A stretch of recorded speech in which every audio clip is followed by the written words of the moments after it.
Prime TV, casting your imaginations.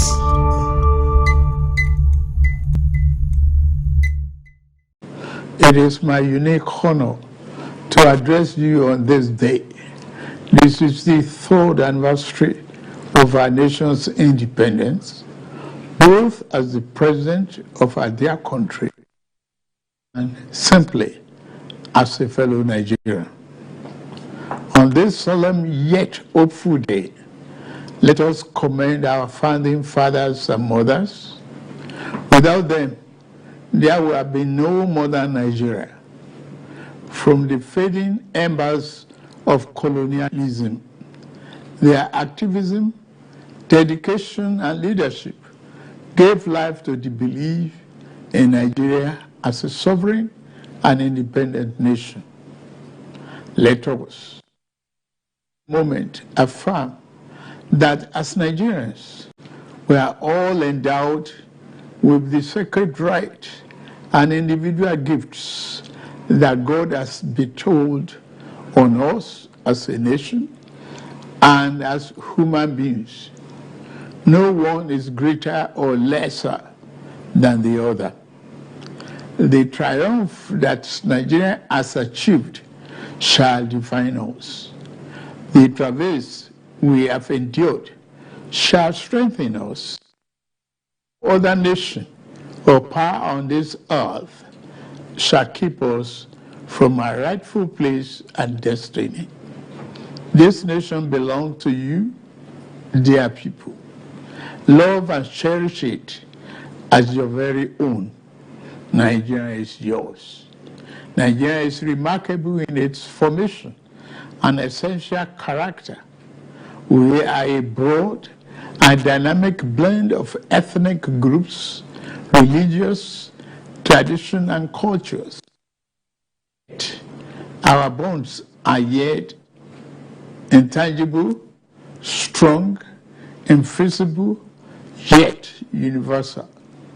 We have a common thirst for peace and progress, by the common dream of our prosperity and harmony, and by the unified ideas of tolerance and justice, forging a nation based on the fair application of this noble principle to a diverse population has been a task of significant blessing, but also serious challenge. Some people have said an independent Nigeria should never have come into existence. Some have said that our country will be torn apart. They are forever mistaken. Here, our nation stands, and here we shall remain.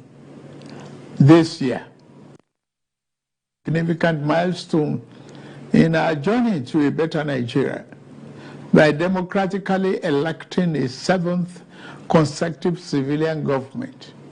Nigeria has proven that commitment to democracy and the rule of law remains our guiding light.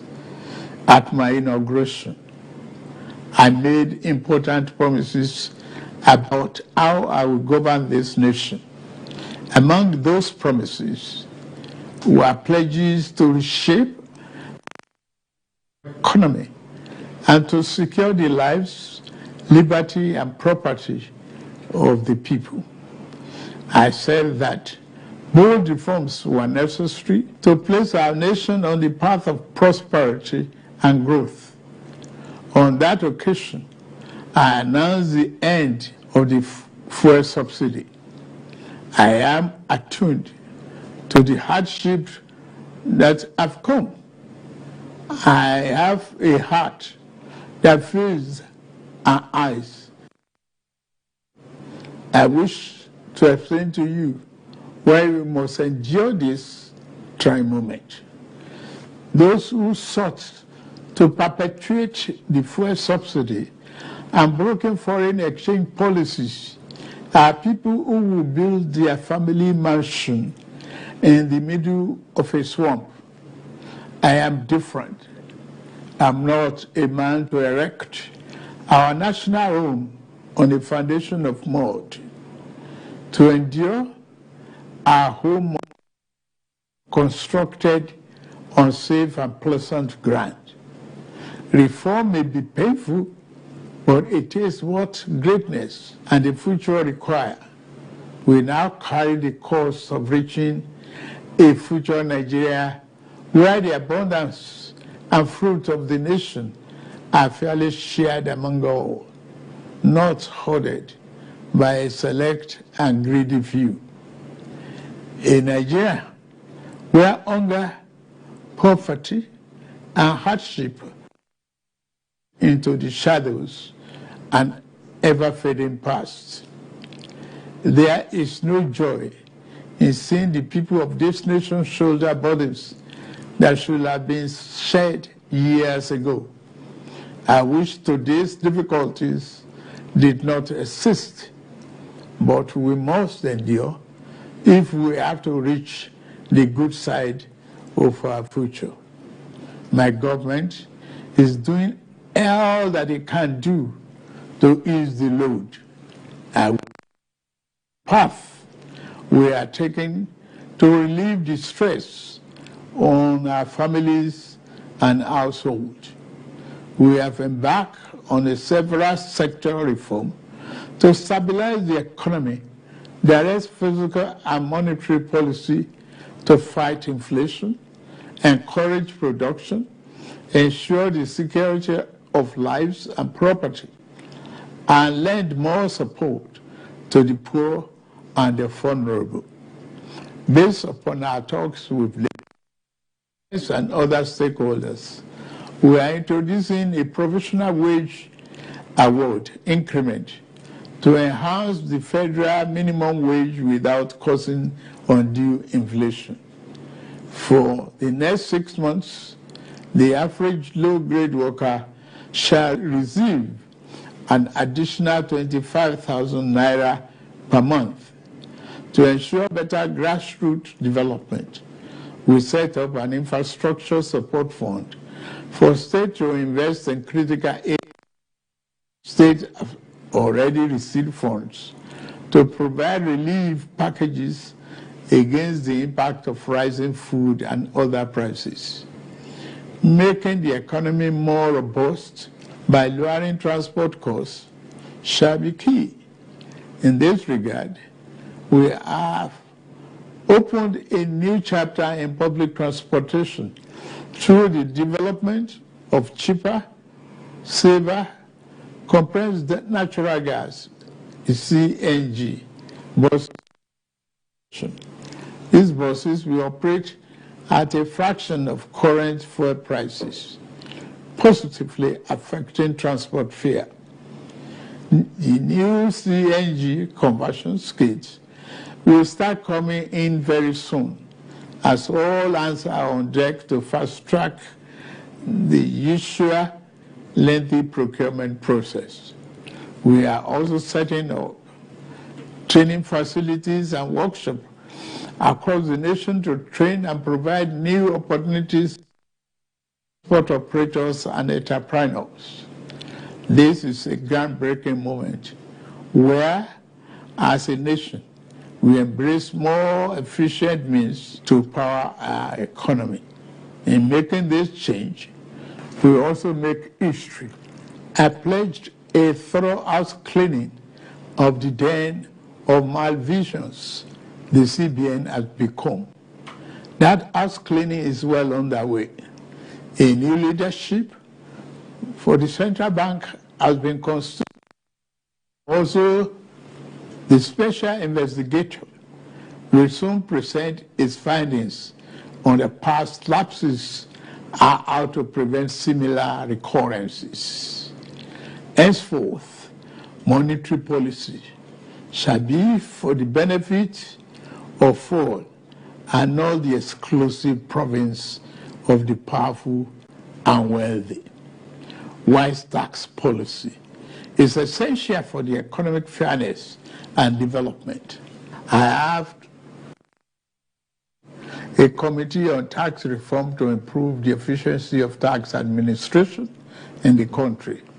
and address physical policies that are unfair or hinder the business environment and slow our growth. To boost employment and urban incomes, we are providing investment funding for enterprises with greater potential. Similarly, we are increasing investment in micro, small, and medium-sized enterprises. Commencing this month, the social safety net is being extended through the expansion of the cash transfer programs to an additional 15 million vulnerable households. My administration shall always accord the highest priority to the safety of the people. Inter-service collaboration and intelligence sharing have been enhanced. Our service chiefs have been tasked with the vital responsibility of rebuilding the capacity of our security services. Here, I salute and commend our gallant security forces for keeping us safe and securing our territorial integrity. Many have paid the ultimate sacrifice. We remember them today and their families. We shall equip our forces with the ways and means needed to perform their urgent task of the people. We shall continue to make key appointments in line with the provision of Constitution and with fairness towards all men, women, youth, and physically challenged shall continue to be given due regard in these appointments. May I take this opportunity to congratulate the National Assembly for its role in the quick takeoff of this administration through the performance of its of confirmation and oversight. I similarly congratulate the judiciary as a pillar of democracy and fairness.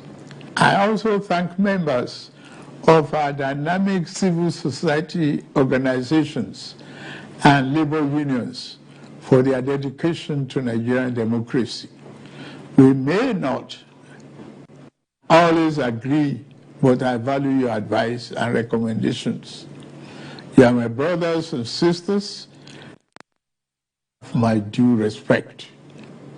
Fellow compatriots, the journey ahead will not be navigated by the fear or hatred. We can only achieve our better Nigeria through courage, compassion, commitment as one indivisible unit. I promise that I shall remain committed and serve faithfully. I also invite all to join this enterprise to love nation into its better self. We can do it. We must do it. We shall do it. I wish you all a happy 63rd Independence Anniversary. Thank you very much for listening. May God bless the Federal Republic of Nigeria and bless all of you.